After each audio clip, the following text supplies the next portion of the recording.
Paranoid personality disorder. Paranoid personality disorder is a psychiatric condition. It's characterized by extreme distrust, sensitive, and suspicious of others. It also marks sense of self-importance, but easily feel shame. People with this disorder have excessive trust in their own knowledge and ability. They usually avoid close relationship with others. This disorder may first appear in childhood and adolescence. In the clinical samples, males are more common in this disorder, that is paranoid personality disorder.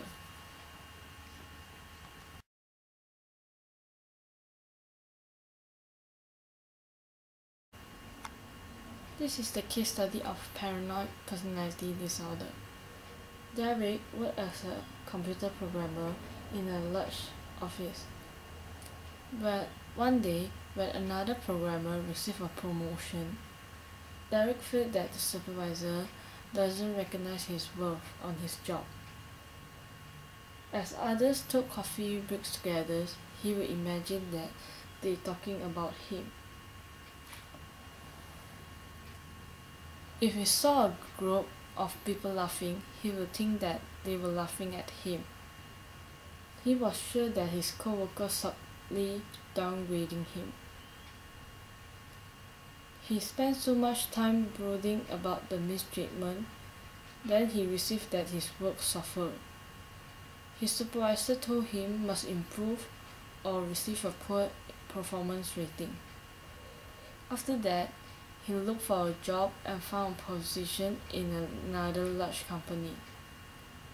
After a few weeks in his new job, he began to feel that others in the office doesn't like him, like exclude him from all conversation, make fun of him, and behind erode his position.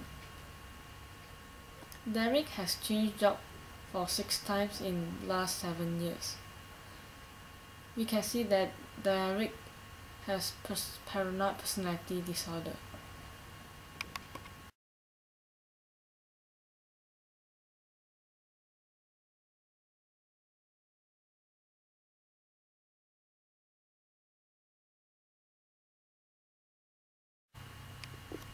The symptoms of paranoid personality disorder. This symptom will show pervasive distrust and chronic, and was suspicious of others such that their motives are interpreted. Besides that, they are like hypersensitive. They will feel being lied to and may believe that their friends, family are trustworthy. Besides that, they also believe that others are trying to harm them. They often describe as cold, jealous, and serious. They also look for hidden meaning in gestures and conversation.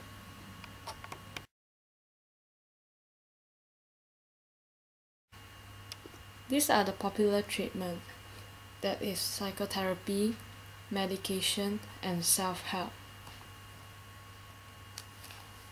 Psycho this is the psychotherapy. As with most personality disorder, psychotherapy is the treatment of choice. Individuals with paranoid personality disorder, however, rarely present themselves for treatment. Psychotherapy is a therapy which emphasizes a simple supportive, client-centered approach will be most effective. The problem is that patient doesn't really to trust the therapist, and it is found that difficult to gather data that will indicate what kind of psychotherapy would work best. As the therapy progresses, patients will more likely trust the clinician. Therapists must be careful to balance being objective in therapy, because it is difficult balance to maintain even after a good working rapport was been established.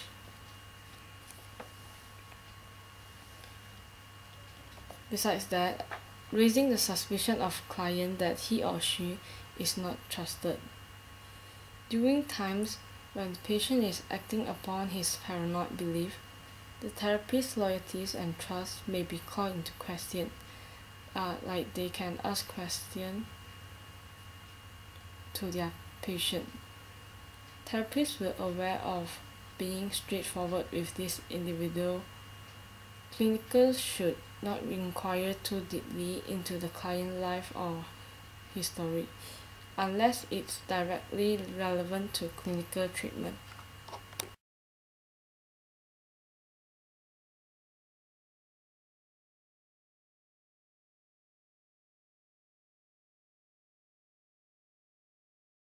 Besides that, group therapy by families or friends can also be used. It can directly address the solitary behaviors and also allows the individuals to slowly get used and interacting with others. The second treatment is medication. Medicine can also be used to treat individuals with paranoid personality disorder. The commonly prescribed drugs include antidepressant, antipsychotic, and anti-anxiety.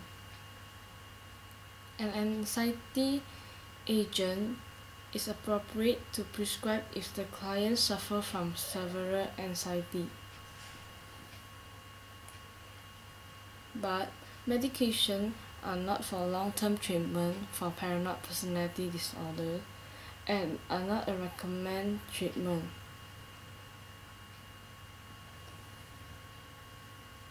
The last one is self-help. It is formed by a support group or communities. In this self-help, if there is a proper supervision, individuals with this disorder can slowly develop normal relationship with others in the group or in the communities. But this self-help may not be very effective because people with paranoid personality disorder might be mistrustful and suspicious of others.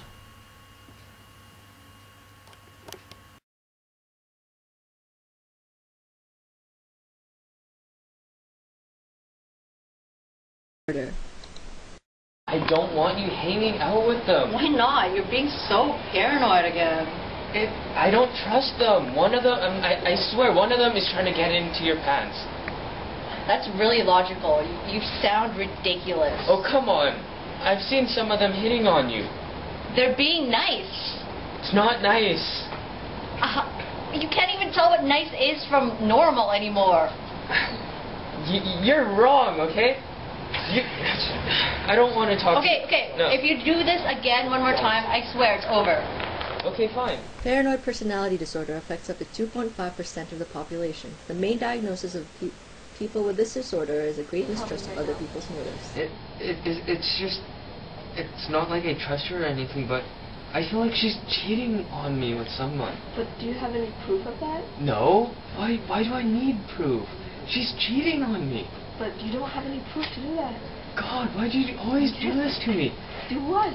Every time I show up, you tell me that there's, like, nothing wrong. There is, I'm telling you. The main signs that show that a person has paranoid personality disorder is if their suspiciousness and distrust of other people are persistent and disabling. They do not trust other people and they're quite difficult to deal with. I didn't cheat on you with anyone. I saw what happened at the party, come on. You're being so ridiculous right now. How? You're shouting at me for one thing, and you're being really hostile. It looks like you're... But I saw you at the party. What was I doing at the party? You were talking with some guy for like an hour and a half or something. I was being nice. Yeah, real nice. You're being ridiculous. You know what? That's it.